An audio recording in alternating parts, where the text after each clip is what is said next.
صوفی تبسم کا اس وقت بچپن کا زمانہ تھا۔ علامہ اقبال شعر و سخن کی بلندیوں کو چھو رہے تھے۔ چنانچہ طالب علمی کے زمانے ہی سے صوفی صاحب کو علامہ اقبال سے عقیدت ہو گئی۔ صوفی صاحب کی عمر اس وقت 12 برس کی تھی جب انہوں نے پہلے پہل علامہ اقبال کا نام اپنے استاد قاضی حفیظ اللہ سے سنا، اور 1911 میں پہلی مرتبہ لاہور میں انجمن حمایت اسلام کے جلسے میں علامہ اقبال کو دیکھنے کا اتفاق ہوا۔ اس کا ذکر صوفی صاحب مرحوم نے اپنے ایک انٹرویو میں کیا ہے۔ سب سے پہلے میں نے انہیں 1911 میں حمایت اسلام کی سالانہ جلسے میں شعر پڑھتے سنا۔ میرے والد مرحوم کو اس طرح کی محفل میں جانے کا بہت شوق ہوتا تھا۔ وہ ہر سال میلہ چراغاں کے موقع پر احباب کے ساتھ لاہور آ جاتے تھے۔ صوفی صاحب نے دوسری بار علامہ اقبال کو 1919 میں امرتسر میں دیکھا جب وہ جلیانوالہ باغ کے سانحے سے متعلق مسلم لیگ کے اجلاس میں شرکت کے لیے آئے تھے۔ تیسری بار 1920 میں اپنے استاد حکیم فیروز الدین طغرائی صاحب کے ساتھ امرتسر سے لاہور آئے اور علامہ کی محفل میں شریک ہوئے۔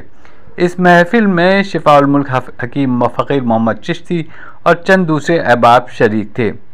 صوفی صاحب مرحوم خوشگپیوں، بھپتیوں اور شعر و سخن کی اس محفل کا محض نظارہ کرتے رہے۔ اس زمانے میں وہ خالصہ کالج امرتسر کے طالب علم تھے اور علامہ اقبال سے باقاعدہ متعارف نہ ہوئے تھے۔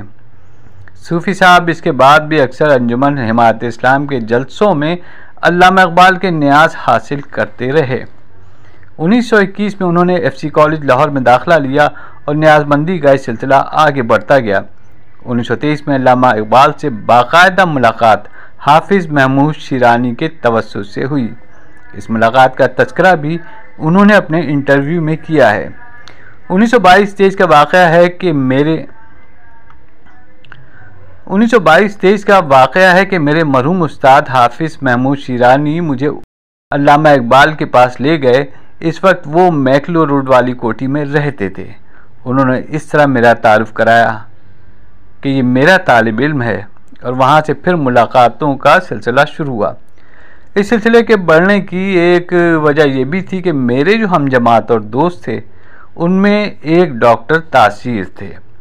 ہم ایک دوسرے سے پہلے سے آشنا تھے۔ جب میں لاہور میں آیا تو غائبانہ تعارف تھا، کیونکہ ہم ایک دوسرے کے مضامین اور نظمیں پڑھتے تھے۔ پھر ہم مل کر علامہ اقبال کے ہاں جایا کرتے تھے۔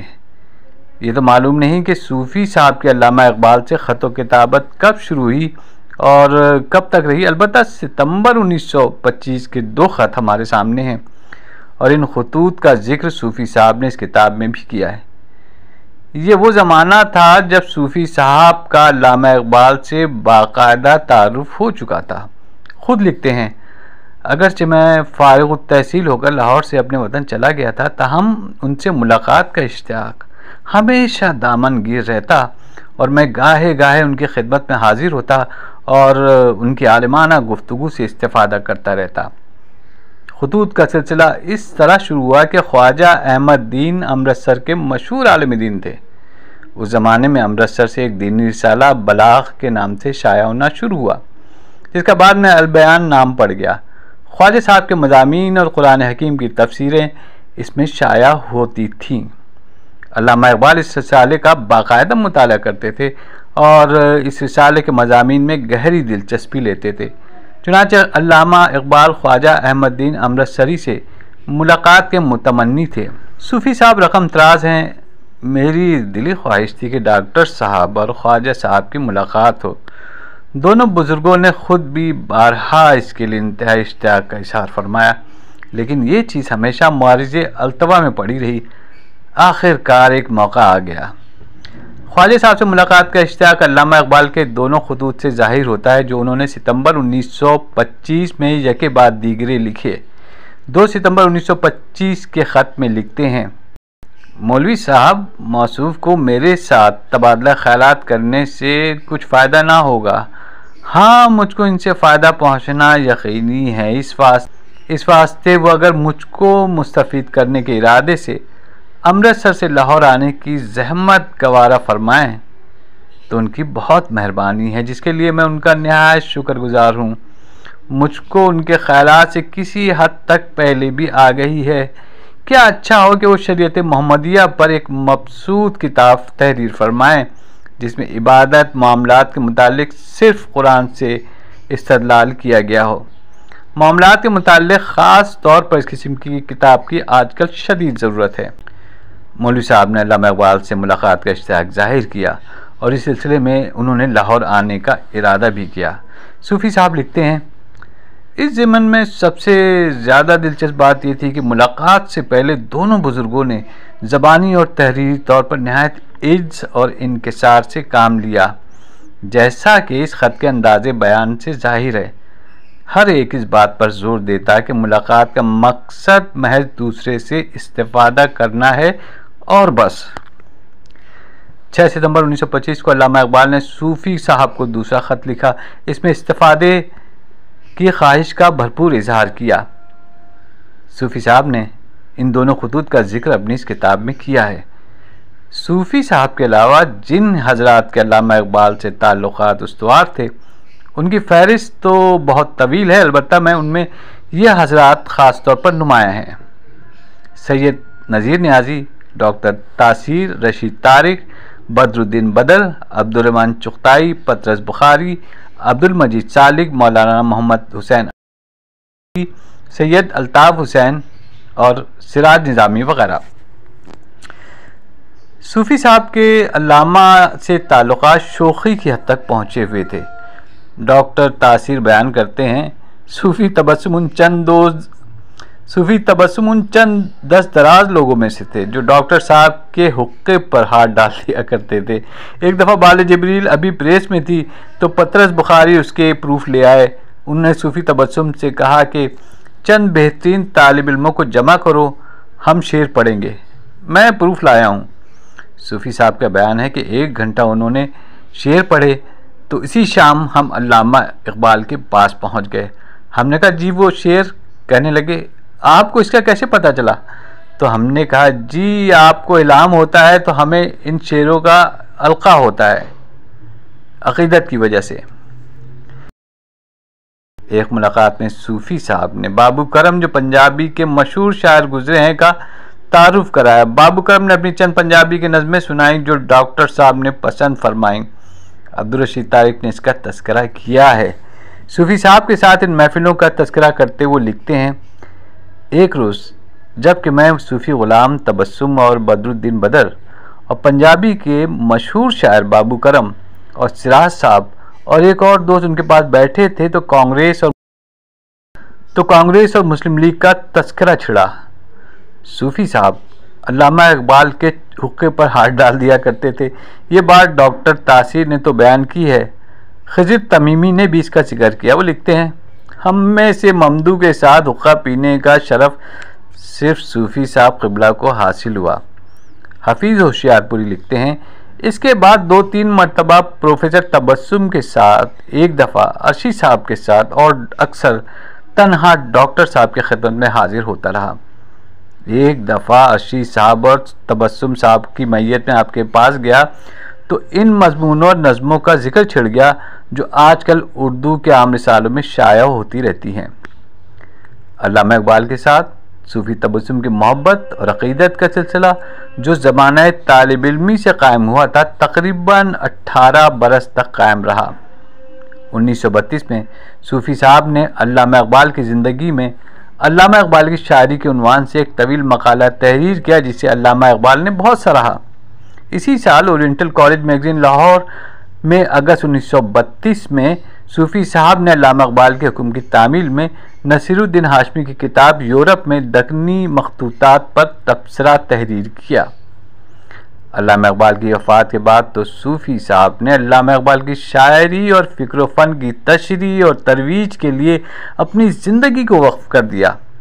انہوں نے فارسی، اردو، پنجابی میں جتنا کچھ لکھا اس کا 1/3 اقبالیات پر مشتمل ہے۔ اپنی عمر کے آخری سال تو انہوں نے صرف اقبالیات کے فروغ کے لیے وقف کر دیے تھے۔ چنانچہ فروری 1976 میں صوفی صاحب کی انہی خدمات کے پیش نظر انہیں اقبال اکیڈمی کا وائس پریزیڈنٹ مقرر کر دیا گیا اور تادم آخر وہ اس عہدے پر فائز رہے۔ صوفی تبسم صاحب فرماتے ہیں، شالمار کا میلہ، جسے چراغاں کا میلہ بھی کہا جاتا ہے، بڑے اہتمام سے منایا جاتا تھا۔ رسمی طور پر یہ میلہ 2-3 روز کے لیے ہوتا تھا اور اس کے لیے مارچ کے مہینے کے آخری ہفتے اور اتوار کے دن مقرر تھے، جیسے کہ آج کل بھی ہوتا ہے۔ ہفتے اور اتوار کی درمیانی شب کو شاہ حسین کے مزار پر، جنہیں عرف عام میں مادو لال حسین کہا جاتا ہے، چراغاں ہوتا ہے۔ لاہور کے رہنے والے بالعموم اپنی سہولت اور شوق کے تحت جب چاہتے آتے اور چلے جاتے۔ لاہور سے باہر کے قصبات میں بسنے والے چند روز کے لیے مستقل طور پر یہاں قیام کرتے۔ تقریباً 1 ہفتہ پہلے امرتسر سے لاہور پہنچ جاتے اور شہر میں کسی دوست کے ہاں ٹھہرتے اور کچھ کھانے پینے کی چیزیں اور ساز و سامان خریدتے، میلے میں رہائش کے لیے خیمے کا انتظام کرتے، پھر شالمار کے آخری اور زیری تختے پر جا کر اپنے جیسے دوسرے شائقین کے ساتھ اپنا خیمہ نصب کر لیتے اور دن بھر ادھر ادھر سیر میں گزارتے۔ البتہ رات کو باقاعدہ محفل گرم ہو جاتی، جیسے کسی گھر میں کوئی خاص تقریب ہو۔ دھن سی یاد ہے کہ اندر خیمہ جگمگا رہا تھا اور باہر باغ کی روشنی کے درمیان فوارے پھوٹ رہے تھے اور بعض جگہ چراغ جلتے اور نیچے گہری تہہ میں ان کا عکس دکھائی دیتا، جیسے ستارے چمک رہے ہوں۔ میں معصوم انداز میں آسمان کی طرف دیکھتا اور پھر پانی کی تہہ میں نظر ڈالتا، شاید یہ تاروں بھرے آسمان کا عکس ہے۔ کبھی ایسا بھی ہوتا ہے کہ آسمان پر بادل چھائے ہوتے، میں حیرت زدہ ہو کر سوچتا ہی رہ جاتا اور کسی سے پوچھنے کی جرت نہ ہوتی۔ ابا مرحوم کے بعض دوستوں کی شادی نہیں ہوئی اور جو شادی شدہ تھے ان کے ہاں کبھی اولاد نہیں ہوئی، اس لیے وہ سب کے سب پیار سے مجھے ساتھ لیے پھرتے تھے۔ میں ان کی شفقت بھری گودوں میں جھولا جھولنے کا مزہ ابھی تک نہیں بھولا۔ یہ سب باتیں میرے انتہائی بچپن کی ہیں، تفصیلات اور جزیات معلوم نہیں۔ اتنا یاد ہے کہ میلہ ختم ہونے پر ہم سب شہر کا رخ کرتے اور پھر 1-2 روز وہاں قیام کر کے امرتسر لوٹ جاتے۔ شہر لاہور میں یہاں کی معروف انجمن حمایت اسلام کا سالانہ اجلاس ماہ اپریل کے شروع میں منعقد ہوتا تھا اور 3 دن تک جاری رہتا۔ میرے والد بزرگوار، ان کے بعض صاحب ذوق احباب ان کے ہمراہ انجمن کے جلسوں میں شریک ہوتے اور میں بھی ان کے ساتھ ہوتا۔ ان شرکتوں کے نقوش میرے ذہن میں محفوظ نہیں رہے۔ سب سے پہلے جلسے کی کیفیت جس کا مجھے ہوش ہے 1911 کا جلسہ تھا۔ یہی وہ جلسہ تھا جس میں میں نے پہلی پہل علامہ اقبال کو دیکھا تھا۔ یہ اجلاس اسلامیہ کالج، ریلوے روڈ، لاہور کے پیچھے کے میدان میں منعقد ہوا تھا۔ یہ انجمن حمایت اسلام کا 26واں سالانہ اجلاس تھا۔ یہ بات مجھے اس طرح یاد ہے کہ اس اجلاس کی پوری کارروائی چھپ کر آئی تھی اور میرے ابا نے مجھے پڑھنے کے لیے دی تھی۔ مجھے یاد ہے کہ ہم لوگ میدان میں دری پر بیٹھے تھے اور اسٹیج تھا جس پر بہت سی بزرگ ہستیاں تھیں جو باری باری اٹھ کر آئیں اور تقریریں کرتی رہیں یا شعر پڑھتی رہیں یا کبھی کبھی کوئی بحث سی بھی ہو جاتی تھی۔ شعر پڑھنے والوں میں اقبال بھی تھے۔ انہوں نے اپنی نظم شکوہ پڑھی۔ ان کے شعر پڑھنے کا انداز انوکھا تھا۔ ان کے ساتھ ایک ہاتھ میں اشعار کے کاغذ تھے، وہ دوسرا ہاتھ اٹھا کر شعر کو بلند آواز سے پڑھتے جس میں ایک خاص طرح کی دلکشی تھی۔ میرے ابا کو کلاسیکی موسیقی کا شوق تھا۔ وہ بمبئی سے گراموفون، باجا اور ریکارڈ لائے تھے جو زیادہ تر اس طرف کے رہنے والے مرہٹوں کے پکے راگ تھے۔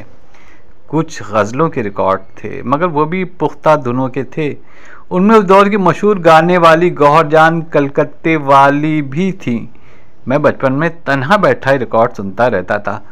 پختہ گانوں کے کچھ بول اور غزلوں کے شعر مجھے ازبر تھے۔ ان گویوں کی آوازیں میرے کانوں میں گونجا کرتی تھیں، لیکن اقبال کی کچھ آواز اور ہی تھی، میرے لیے بالکل نہیں۔ انہوں نے آواز نکالی اور میں جیسے چونک پڑا۔ میرے سامنے ایک غیر معمولی سفید چہرہ تھا۔ آنکھیں چہرے اور سر کے مقابلے میں نسبتاً چھوٹی تھیں لیکن ان میں چمک تھی، بڑی جاذب چمک۔ وہ آنکھیں جھپکاتے تو مجھے یوں محسوس ہوتا جیسے 2 ستارے ٹمٹما رہے ہوں۔ ادھر ادھر بیٹھے ہوئے لوگ واہ واہ کہتے جاتے۔ میں کبھی دائیں طرف دیکھتا، کبھی بائیں طرف، درمیان میں کچھ خاموشی سی طاری ہو جاتی اور میری نظر پھر سامنے ان کے ابھرے ہوئے ہاتھ پر پڑ جاتی۔ میں اسی معصومانہ گھبراہٹ میں اٹھ کھڑا ہوا۔ میرے ابا نے بڑے پیار سے مجھے بٹھایا اور کہا، دیکھو بیٹا، یہ ہمارے ملک کے بڑے شاعر ہیں۔ میں شاعر کے لفظ سے مانوس تھا، یہ سنتے ہی خاموش ہو گیا۔ مجھ میں بچپن سے شعر کی سوجھ بوجھ تھی۔ نظم شکوے کے بعد شعر سمجھتا تھا، لیکن مجموعی طور پر بات واضح نہ ہوتی تھی۔ اتنا پتہ چلتا تھا کہ شاعر خدا سے ہم لوگوں کی باتیں کر رہے ہیں، لیکن یہ سمجھ نہیں آتا کہ وہ کیا باتیں کر رہے ہیں اور کیوں کر رہے ہیں۔ انسانی زندگی میں بعض دن ایسے خوش بختی کے دن ہوتے ہیں کہ ان کی یاد عمر بھر تازہ رہتی ہے۔ 1911 کا سال میرے لیے ایسا ہی تھا۔ میری پیدائش اور میری چھوٹی بہن کی پیدائش کے بعد 12 سال تک میری والدہ محترمہ کے کوئی بچہ نہ ہوا۔ گھر میں آنے جانے والی عورتوں کی باتوں سے ٹپکتا تھا کہ میری امی بچے کے لیے دل ہی دل میں ترس رہی ہیں۔ 1911 میں میرے چھوٹے بھائی نے جنم لیا۔ امی نے منت مانی تھی۔ ہم فروری 1911 کو پیران پیر صابر کلیر کے عرس پر گئے۔ وہاں سے فارغ ہو کر دلی، آگرے، فتح پور سیکری اور اجمیر کی سیر کی۔ مارچ میں وظیفے کے امتحان میں بیٹھا اور ضلع بھر میں اول آیا۔ اسی سال میں رسالہ دل گداز کا خریدار بنا اور پھر جب تک رسالہ بند نہیں ہوا خریدار رہا۔ اپریل میں حضرت اقبال کو دیکھنے کی سعادت نصیب ہوئی۔ 1919 کا سال برصغیر پاک و ہند کی تاریخ میں خاص حیثیت رکھتا ہے۔ شہر امرتسر کے رہنے والے لوگوں کے لیے سال انتہائی کرب و ابتلا کا تھا۔ 30 اپریل بیساکھی کے میلے کے آخری دن یہ حادثہ گزرا تھا، اور اس کے بعد نہ جانے کتنی اور کیسی کیسی قیامتیں گزر گئیں۔ کئی ایک مہینے نوحہ کرتے اور آہیں بھرتے کٹ گئے۔ بالآخر خبر آئی کہ اب آل انڈیا کانگریس اور مسلم لیگ کا سالانہ اجلاس امرتسر میں ہوگا۔ نہ جانے کیوں اس سے یوں ہی ایک دھندلی سی سکون کی لہر دوڑنے لگی۔ امرتسر کے مشہور و معروف میدان گول باغ میں کانگریس کا بڑا پنڈال نصب کیا گیا، جس میں 1 لاکھ نشستوں کی گنجائش تھی۔ کانگریس کی صدارت موتی لال نہرو کے سپرد ہوئی۔ مسلم لیگ کے اجلاس کے لیے کنہیا لال تھیٹر منتخب ہوا۔ ہال چھوٹا تھا، لیکن آزاد محفلیں بالعموم یہیں ہوا کرتی تھیں۔ اس اجلاس کی صدارت حکیم محمد اجمل خان نے کی۔ اس زمانے میں تحریک خلافت زوروں پر تھی۔ طے پایا کہ کانگریس کے تیسرے اور آخری اجلاس کے بعد شام اور رات کو خلافت کے جلسے ہوں گے۔ اس کی صدارت مسز اینی بیسنٹ کریں گی۔ میں اپنے ایک سکھ دوست کے ہمراہ، جو طبعاً نصف مسلمان تھے، کبھی کانگریس کے جلسے میں جاتے اور کبھی مسلم لیگ کے، لیکن ہمارا بیشتر وقت اسی جلسے میں گزرتا، شاید اس لیے کہ یہاں ہمیں کچھ انس و یگانگت کا احساس ہوتا تھا اور ہمیں جگہ بھی اسٹیج کے قریب تر مل جایا کرتی تھی۔ اسٹیج کا نقشہ میری آنکھوں کے سامنے ہے۔ حکیم اجمل خان مرحوم کی میز سب سے آگے وسط میں تھی، دوسرے حضرات ان کے عقب میں نصف دائرے میں بیٹھے تھے۔ ڈاکٹر اقبال صدر مجلس کی بائیں طرف اور ہماری دائیں طرف تشریف فرما تھے۔ مجھے ابھی تک یاد ہے کہ ان کے ہاتھ میں چھڑی تھی، جسے وہ کبھی کرسی کے بازو پر رکھ دیتے تھے اور کبھی دونوں ہاتھوں سے تھامے ٹیک لگا کر سیدھے بیٹھ جاتے، جیسے کچھ سوچ رہے ہوں۔ شہر میں ان جلسوں کے شروع ہوتے ہی یہ خبر پھیل گئی کہ حکومت برطانیہ نے تمام اہم سیاسی قیدیوں کو رہا کر دیا ہے اور وہ امرتسر پہنچ رہے ہیں۔ جس دن کا میں تذکرہ کر رہا ہوں وہ دوسرا دن تھا۔ اجلاس کے کارپردازوں نے خوشخبری سنائی کہ علی برادران اور مولانا حسرت مہانی وغیرہ آ گئے ہیں، تھوڑی دیر بعد یہاں تشریف لائیں گے۔ جلسے کی کارروائی شروع ہوئی۔ مولانا شوکت علی شیر ببر کی طرح داخل ہوئے۔ ان کے پیچھے ان کے بھائی مولانا محمد علی جوہر تھے، قد میں کم لیکن چیتے کی طرح چوکنے، اور ساتھ مولانا حسرت موہانی، جیل میں چکی کی مشقت اور سخن گوئی دونوں کی ریاضت کرنے والے۔ محفل میں تازہ گرمی آ گئی۔ حسرت موہانی نے تاخیر سے پہنچنے کی توجہ بیان کرتے فرمایا، حضرات، ہم آپ سے معذرت خواہ ہیں۔ رہائی تو کل صبح سے پہلے ہو چکی تھی، لیکن سرکار عالی مدار کے کارفرما ہمیں جگہ جگہ لیے پھرے۔ ہماری حالت گویا یہ تھی، یہاں سے وہاں، وہاں سے وہاں حاکم ہوا وصل کی شب۔ ہم بچھاتے ہی اٹھاتے رہے بستر اپنا۔ پھر فرمایا کہ ہمیں اطلاع ملی کہ وائسرائے بہادر ملک چھوڑنے پر آمادہ ہیں۔ آپ سے باتیں کرتے کرتے ابھی ایک شعر نازل ہوا، سن لیجئے۔ تو جو جانے پہ ہے راضی تو تیرے سر کی قسم، کر کے چندہ بھی لے دیں گے تجھے لندن کا ٹکٹ۔ اس کے بعد اقبال اٹھے اور انہوں نے حسب ذیل قطعہ پڑھا جس میں ایک شعر کی تضمین کی گئی تھی: ہے اسیری اعتبار افزا جو ہو فطرت بلند، قطرہ نیساں ہے زندان صدف سے ارجمند، مشک اصفر چیز کیا ہے ایک لہو کی بوند ہے، مشک بن جاتی ہے ہو کر نافع آہو میں بند، ہر کسی کی تربیت کرتی نہیں قدرت مگر، کم ہے وہ طائر کہ ہیں دامِ قفس سے بہرمند۔ ان شعروں میں بہت سی داد ملی، تالیاں بجیں اور جلسے میں ایک ہیجان سا پیدا ہو گیا۔ کچھ دیر رہا شدہ مہمانوں کی تقریریں ہوئیں۔ پہلے مولانا شوکت علی آئے۔ کانگریس میں دھواں دھار تقریر کرنے سے ان کا گلا بیٹھ گیا تھا۔ مولانا محمد علی کے انداز تخاطب میں جوش بھی تھا اور ثقافت بھی۔ یہ سب کچھ بطور جملہ معترضہ کے تھا۔ ہنگامہ ختم ہوا تو جلسے کی کارروائی پھر معمول پر آ گئی۔ کسی ریزولوشن کے سلسلے میں سید حسین ایڈیٹر انڈیپینڈنٹ کی انگریزی تقریر نے بہت متاثر کیا۔ بہت خوبصورت اور نستعلیق لہجہ تھا۔ یاد ہے کہ کچھ وقفے کے بعد انہوں نے اردو میں بھی تقریر کی جس کے حسین لب و لہجے نے ہمیں اور بھی مسحور کر دیا۔ اچانک سروجنی نائیڈو، جنہیں لوگ بلبل ہند کے نام سے پکارتے تھے، اسٹیج کے عقب سے نمودار ہوئیں۔ اسٹیج نشینوں میں ایک ارتعاش سا پیدا ہو گیا۔ بے ساختہ اٹھ کھڑے ہوئے۔ نوارد نے ان پر ایک تارانہ نظر ڈالی۔ اسٹیج پر اتفاق سے کوئی نشست خالی نہ تھی، لیکن ہر شخص اپنی کرسی سے ذرا ہٹ کے کھڑا تھا۔ یوں محسوس ہو رہا تھا کہ ہر ایک یہ چاہتا ہے کہ کاش وہ میرے پہلو میں آ بیٹھیں۔ اتنے میں اس کی نظر اقبال پر پڑی اور وہ بےتابی کے عالم میں آگے بڑھی، اپنا ریشمی رومال ہوا میں لہراتی وہاں پہنچ گئیں۔ عجب سما تھا، میری اور میرے دوست کی آنکھیں ملیں اور ہم ایک دوسرے کو دیکھ کر مسکرا دیے۔